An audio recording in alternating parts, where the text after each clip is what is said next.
नगर निगम चुनाव को लेकर लगातार अपडेट आपको दे रहे हैं और इस वक्त हमारे साथ है आनंद खत्री, जो कि इनेलो पार्टी से मेयर के प्रत्याशी बनकर जो है मैदान में उतरे। चलिए बातचीत करते हैं। सर, आपका बहुत बहुत स्वागत है।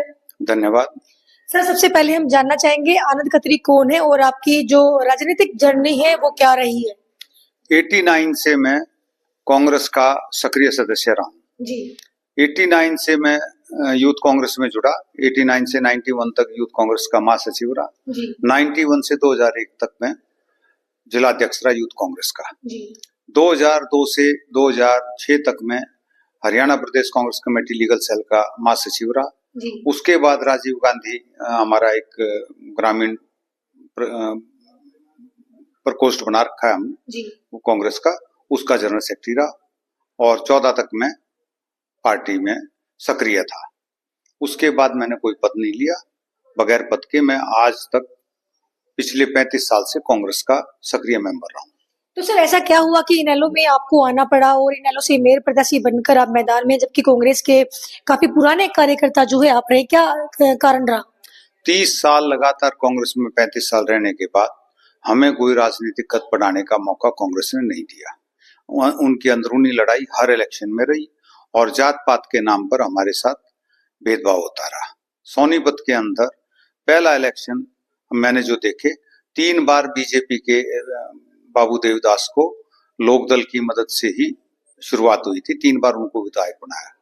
2 बार देवराज दीवान यहाँ से विधायक बने। 19 गांव हमारे सोनीपत विधानसभा क्षेत्र के अंदर थे।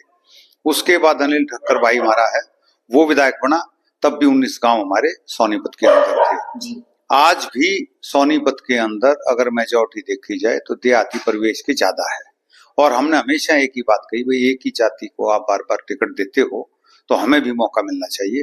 कांग्रेस ने आज तक हमें मौका नहीं दिया। मैंने मेयर के लिए भी कोशिश की लेकिन कांग्रेस ने मना कर दिया कि हम पंजाबी कैंडिडेट को ही उतारेंगे।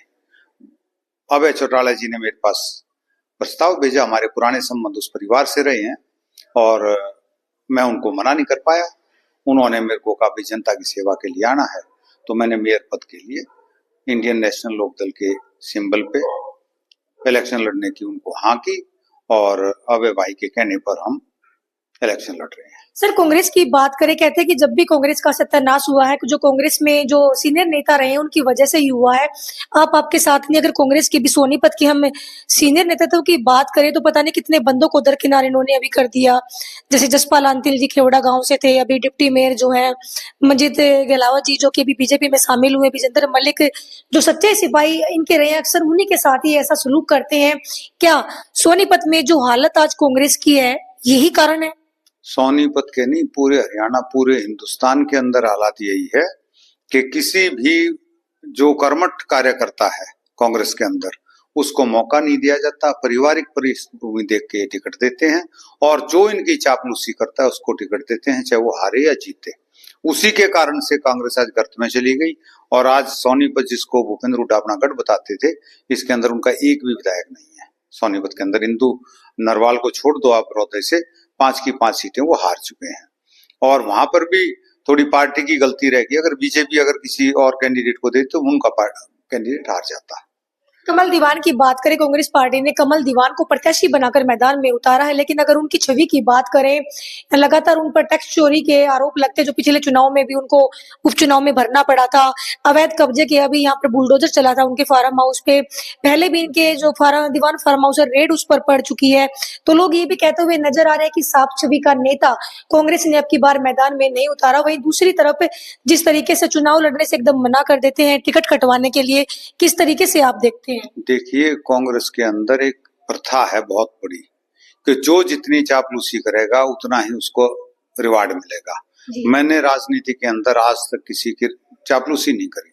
सोनीपत जिले के अंदर यूथ कांग्रेस में अगर किसी का सबसे बड़ा नाम रहा तो मेरा रहा है। आज मेरे बाद में 2001 के बाद में जिले में आप पूछ लें, कोई एमएलए भी, इनका एक्स एमएलए भी यूथ के प्रधान का नाम नहीं बता पाएगा मेरे अलावा। आनंद खत्री का नाम लेंगे आप, यहीं से देख लो कि जितने वर्करों ने काम किया ये सारे मेरे से जूनियर हैं। जितने सोनीपत के अंदर हैं आज सबको मना किया। बीजेपी के साथ साठगांठ कांग्रेस के बड़े नेताओं की है और बीजेपी को जिताने का काम वो कर रहे हैं। 9 एमएलए की खरीद फरोख्त हुई है राज्यसभा इलेक्शन के अंदर, वो किसने की है? भाई नेता जो हरियाणा के होंगे वही करेंगे, उन्हीं के नजदीकी हैं। 4 का नाम आज तक डिक्लेयर नहीं किया, 5 को सस्पेंड कर दिया, 5 ने अपनी मर्जी से टिकट दिया। आप यहीं से देख लो कि कांग्रेस कहां जा रही है। आज 38 एमएलए नेता प्रतिपक्ष भूपेंद्र जी हुड्डा के साथ आज वो कहां है? भूपेंद्र सिंह, एक छोटी सी बात आपको बताता हूं, पीछे जो मेंबर पार्लियामेंट का इलेक्शन चौधरी भूपेंद्र सिंह हुड्डा हारे, तो मैं और मेरे साथी हैं कृष्णमूर्ति हुड्डा, वो दोनों आदमी ही भूपेंद्र हुड्डा जी को बताने गए थे। कोठी पे कहा, मैंने उनको मगा, चौधरी साहब आप सोनीपत से इलेक्शन मत लड़ना। उन्होंने कहा क्यों भाई, तू पहला आदमी है जो मेरे को मना कर रहा है। मैंने कहा मगा जी आप बिल्कुल इलेक्शन मत लड़ना, रोहतक का इलेक्शन लड़ो जी।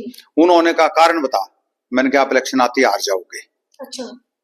तो उन्होंने कहा तू, मेरे को एक भी आदमी ने नहीं कहा तू पहला आदमी है ये कहने वाला। मैं कहा जी आप देख लेना। और वो 2.25 लाख से इलेक्शन आ रहे जी। उसका कारण क्या था? सोनीपत में, रोहतक में, झज्जर में, करनाल, पानीपत में कोई भी युवा जाट नेता इन्होंने आगे नहीं आने दिया। मेंबर पार्लियामेंट के लिए ब्रह्मचारी को हरिद्वार से लेके आए, उसको इलेक्शन लड़ा दिया। सोनीपत में सारे कार्यकर्ता नाराज। किसी को जीत हार अलग बात है कि वो जीत गए, थोड़े मार्जिन से जीते, लेकिन अगर सोनीपत के कैंडिडेट को देते तो क्या नुकसान पार्टी को होता? पार्टी मजबूत होती। आज उन्होंने पार्टी में 30 कैंडिडेट पुराने दिए, जिसके अंदर 3 कैंडिडेट जेल में जाने वाले थे, तीनों बेल पे हैं, वो तीनों के तीनों हार गए। 17 कैंडिडेट थे जो एक्स एमएलए उन्होंने टिकट दी, उसमें 17 आ रहे हैं, और ये रिपोर्ट उनके पास पहले से थी। बीजेपी के साथ मिलकर 30 के 30 को टिकट दिया, 17 को इलेक्शन हरवाया, और 10 कैंडिडेटों को, जैसे वीरेंद्र सिंह के लड़के थे, उनको इलेक्शन हरवाने का काम हमारे कांग्रेस नेतृत्व ने किया। कभी अभी ये सुनने में भी आ रहा है कि जो कांग्रेस मेयर प्रत्याशी कमल दीवान, उनकी भी साठगांठ जो है बताई जा रही है। कभी सबकी साठगांठ आपस में बीजेपी और कांग्रेस मिले हुए हैं। राज्यसभा का इलेक्शन आपने देख लिया, पिछला असेंबली का इलेक्शन आपने देख लिया। बीजेपी की ही सरकार बनवाएंगे, ये इनकी चलेगी, तो दूसरी सरकार नहीं बनवाएंगे। सर, जनता लगातार परेशान है। देखिए, विपक्ष जनता को मजबूत नजर नहीं आ रहा, और भरोसा किस पे करे? कांग्रेस पार्टी की बात करें, काफी लंबे समय तक जनता पर राज इन्होंने किया। अब बीजेपी पार्टी सत्ता में है, लेकिन विपक्ष कहाँ है? विपक्ष ढूंढ रही है जनता जो उनकी आवाज उठाए। विपक्ष की आवाज उठाने के लिए तो अभय चौटाला सामने आए हैं। उसका सबसे बड़ा उदाहरण 1.25 लाख वृद्धावस्था पेंशन जो इन्होंने सरकार ने दी, चौधरी देवीलाल जी ने शुरू की थी, उस पेंशन को काटने का काम इस नायब सैनी सरकार ने किया। आपके सामने है। अभय सिंह चौटाला ने जब चंडीगढ़ को घेरने की बात करी, सारे देहात को वहां ले जाके बिठाने की बात करी, तो उन्होंने मजबूरी के अंदर सारी की सारी पेंशन 200 रुपए के बढ़ा के सभी के खातों में शुरू करी, दोबारा से शुरू कर दिया। अब राशन कार्ड कटवाने की बात है, कांग्रेस का एक भी बयान नहीं आया। इन्होंने कई लाख राशन कार्ड काट दिए हैं गरीब आदमियों के। और अब चौटाला ने, एक ही आदमी है विपक्ष के अंदर, उसका 2 एमएलए हैं, उसने आज ये कहा है कि भाई हम तो ये पीले राशन कार्ड की लड़ाई भी हम लड़ेंगे, पेंशन की लड़ाई भी हम लड़ेंगे। इन्होंने कैप लगा दी। चौधरी देवीलाल ने पेंशन शुरू की थी कि कोई भी 60 साल के बाद, चाहे वो नौकरी वाला है, चाहे खेती वाला है, चाहे मजदूर है, चाहे इनकम टैक्स पे ही है, चाहे दुकानदार है, चाहे बनिया है, व्यापार, कोई भी है, ये पेंशन सबके लिए थी, सम्मान निधि थी ये। इन्होंने क्या करा, 1,80,000 से ऊपर आपकी आमदन है तो पेंशन नहीं मिलेगी, कार और मकान आपके नाम है तो पेंशन नहीं मिलेगी, आप खेती 2 एकड़ से ज्यादा है तो पेंशन नहीं मिलेगी। इन्होंने कैप लगा के 70% पेंशन तो खत्म कर दी। हमारी पार्टी का मुख्य जो आज हम शुरू कर रहे हैं, चौधरी अभय सिंह चौटाला कर रहे हैं, कि एक ही काम करेंगे, आम आदमी के लिए लड़ाई कोई लड़ेगा तो इंडियन नेशनल लोकदल लड़ेगी। चाहे देवीलाल लड़ते थे, चौधरी ओम प्रकाश चौटाला लड़ते थे, और अब हम अभय चौटाला जी के साथ लड़ेंगे। इससे मजबूत पार्टी हरियाणा के अंदर नहीं है। विपक्ष का काम तो आप एक देख लो, कांग्रेस ने कभी भी, ये जो मैंने आपको 3-4 मुद्दे बनाए, कांग्रेस ने एक भी मुद्दा आज तक आम आदमियों के बीच में नहीं उठाया, ना कोई एजिटेशन किया, और इनेलो हमेशा इस बात पे एजिटेशन करने के लिए हमेशा तैयार रहेगी। देखिए, अगर जनता आप मैदान में है आपकी बार इनेलो से मेयर प्रत्याशी बनकर, और जनता कहीं ना कहीं परेशान भी है, अगर जनता आपको जिता देती है, आपको श्री राखू पर बिठाती है, तो सोनीपत की जनता को क्या सौगात आप देंगे? सबसे पहला काम हमारा सोनीपत के अंदर हाउस टैक्स, पानी, सीवर, इनके बिलों से मुक्ति दिलाना है। नगर के अंदर सफाई की प्रॉपर, जो अब इन्होंने सीवर और नालों के नाम पे करोड़ों अरबों रुपए के घोटाले कर दिए। 600 करोड़ का बजट शहर के अंदर, ये नहीं पता लगता कहाँ है, किसी को नहीं पता। जटवाड़े के अंदर आज ही उदाहरण है, अगर आप प्रेस लेके चले जाएं या अपना कैमरे लेके जाएं, वहां पर इन्होंने पानी पाइप डालनी शुरू की सीवर की, तो जेसीबी से गड्ढे खुदवाए, पाइप डाली, दूसरी पाइप डाली, कोई जोड़ नहीं मिलाया, कोई सीमेंट नहीं, कोई नीचे बेडिंग नहीं, उसमें रोडे डलते हैं, सीमेंट डलती है, कुछ नहीं डाला, ऊपर से मट्टी डाल के बंद कर दी। डीसी तक, सीएम तक शिकायत गई, वो काम इनको रोकना पड़ा है। वो आपके सामने आज भी अधूरा पड़ा है, खुदवा के देख लो। अगर मिट्टी के नीचे कुछ मिल जाए पाइप के अलावा, कुछ नहीं मिलेगा। इससे बड़ा भ्रष्टाचार और कहाँ हो सकता है। खजूर लगाए, खजूर सारे गायब हो गए। तिरंगा लाइट लगाई, सारी गायब हो गई। एक आपके माध्यम से एक बात और बता देता हूँ, लेटेस्ट जो सोनीपत का है निगम के अंदर, अगर हमें पावर मिलती है, हम सारे बिल चेक कराएंगे। एक सोनीपत के अंदर स्ट्रिप्स लगाई थी, ब्रेकर, रोड पे ब्रेकर, ब्रेकिंग के लिए येलो प्लास्टिक की आती हैं स्ट्रिप्स, वो लगाई हैं शहर के अंदर। सोनीपत डीएवी रोड के ऊपर 500 मीटर का टुकड़ा नहीं है, उसके अंदर हर 50 मीटर पे लगा दी, पूरे शहर में लगा दी। स्कूटर मोटरसाइकिल वालों को फांसी आ गई, चला नहीं सकते। आज आप देखो, वो 3 महीने पहले लगनी शुरू हुई थी। करोड़ों रुपए का बजट, आज वो आधे से ज्यादा उखड़ के गायब हो चुकी हैं। वो कहां गई और क्यों लगाई थी, इसका जवाब नगर निगम के अंदर नहीं मिलेगा। और भ्रष्टाचार कितना हुआ है, देखिए, हम पावर में नहीं है, पावर के बाहर है। सवाल तो पूछने का हक तो हमारा है, इनसे जवाब इनका है देने का, लेकिन ये कोई जवाब नहीं देंगे इस बात के ऊपर। और 5 मुद्दे मैंने आपको जो बताए, बिजली लाइट का हो, सीवर पानी का हो, या ये गंदा नाला ड्रेन नंबर 6 को पक्का करने का हो, निगम के दफ्तर को पूरा बनाने का हो। 12.5 साल सरकार रहेगी, मुख्यमंत्री Nayab Saini door to door गए हैं, सारे मंत्री लगा रखे हैं। उन्होंने लोगों से झूठा वादा कि 1000 करोड़ रुपए लगा के मैं शहर को सजाऊंगा। 2 बातें प्रूफ हो गया, मैं वकील हूं।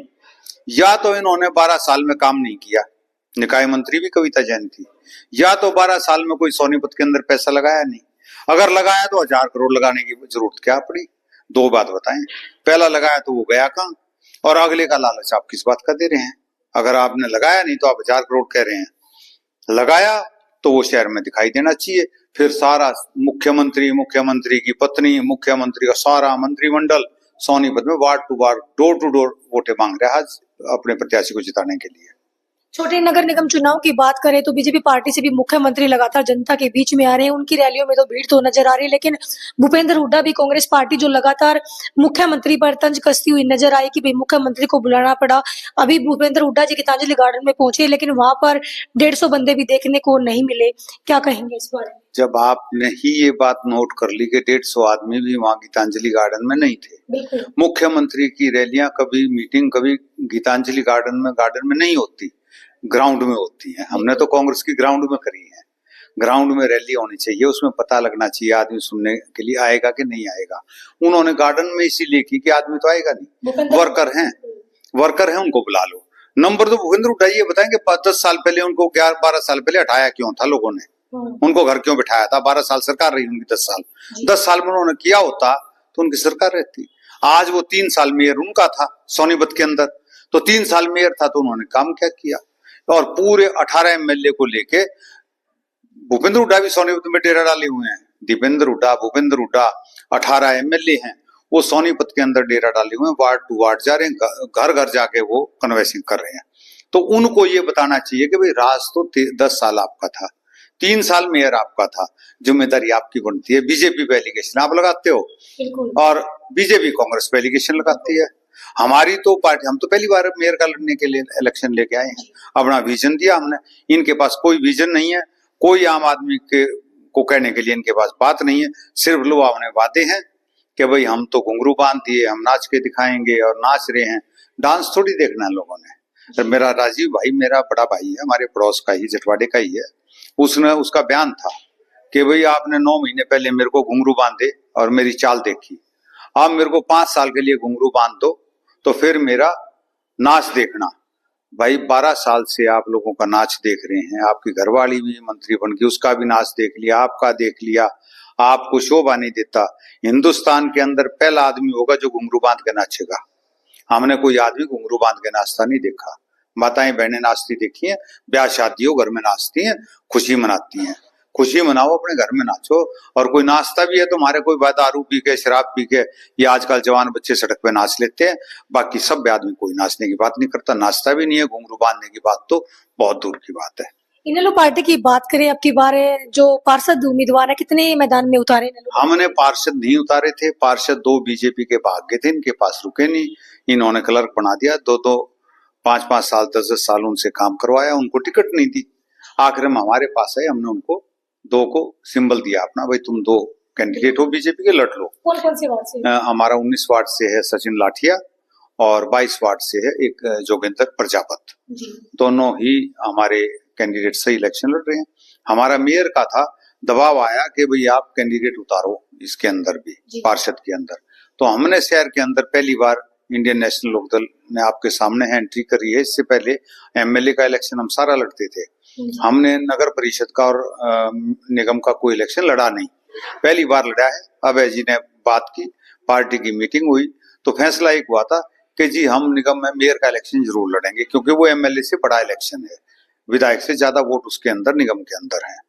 तो निगम का फैसला हुआ था। फिर कुछ भाइयों ने सलाह दे दी जो मांगता है टिकट उसको दे दो।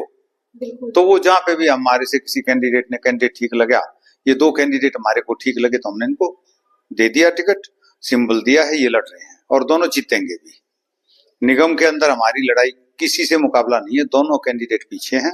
एक बात मैं बार बार कहता हूं कि 37,000 वोट से कविता जैन को नगर निकाय मंत्री होते हुए इसी शहर ने हराया है।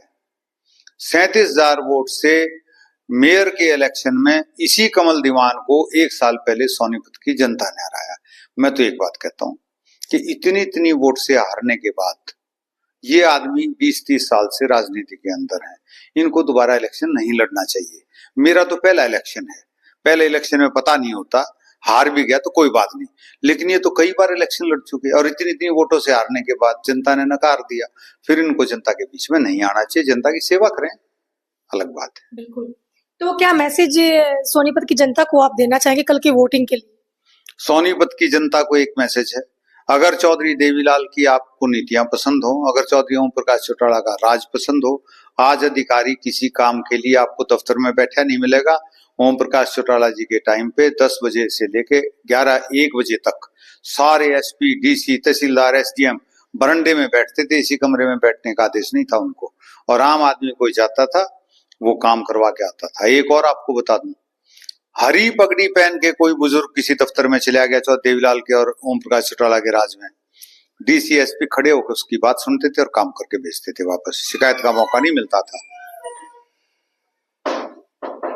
तो उस राज को देखे आप, उस राज की अगर आपको बच्चे हैं ना पता हो तो अपने बुजुर्गों से पूछे, अगर बुजुर्ग आपको बताएंगे भी उस राज जैसी मौज हमने कहीं नहीं देखी, तो इंडियन नेशनल लोकदल पार्टी को हमारी को वोट दें, चश्मे पे मोहर लगाएं, हमारे हाथ मजबूत करें, आपकी सरकार आपके घर आएगी। ये सरकार आम आदमी की, जैसे केजरीवाल जी की तरह नहीं सरकार होगी हमारी सरकार तो आम आदमी की, देहात की, गांव की, करीब की, मजदूर की, किसान की सरकार होगी जी। आपका हर काम आपके घर बैठे होगा और भ्रष्टाचार पे हम अपना अंकुश लगाएंगे। बहुत बहुत धन्यवाद। तो ये सुन रहे थे आप मेरे साथ इनेलो से मेयर प्रत्याशी को, और इन्होंने बताया अपने वादे जनता के बीच में क्या लेकर आएंगे आपके लिए। अभी दोस्तों जनता परेशान है मजबूत विपक्ष के लिए, और इनेलो की बात करें काफी तेजी से उभरता हुआ विपक्ष के रूप में देखा जा रहा है। अब आने वाला समय ही बताएगा कि जनता किसको सिर आंखों पर बिठाती है। और लगातार चुनावी हलचल जानने के लिए बने रहे मेरे साथ। जय हिंद, जय हरियाणा, जय भारत।